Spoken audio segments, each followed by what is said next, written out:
Okie dokie, let's start our buffalo chicken ranch sandwich off. First thing you want to do is add to 1 cup of mayonnaise, 1 cup of buffalo sauce, and a packet of that dried ranch seasoning mix. Normally I don't like using it, but for this sauce, I will make an exception.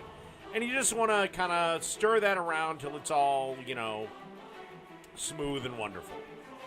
And then let this chill out in the fridge for about 20 minutes or so.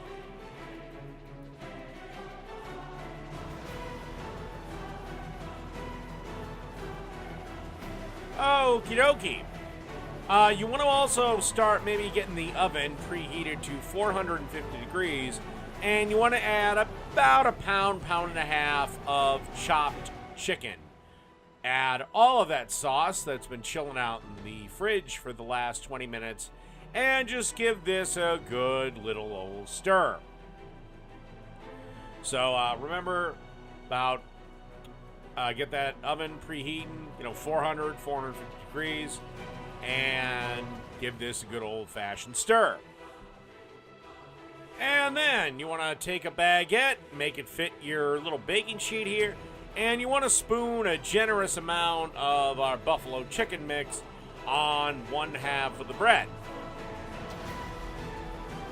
After that, you want to take some mozzarella cheese and put it on the other half. I know it's not the most traditional cheese to use for this, but it actually works really, really well for this recipe. Then you want to bake this for, about 10 minutes or so in that oven that we were talking about earlier.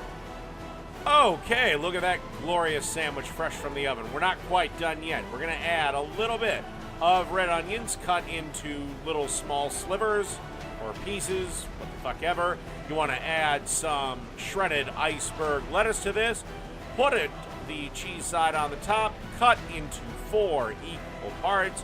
Do the little pull away and enjoy. By the way, this easily entered the clean plate club.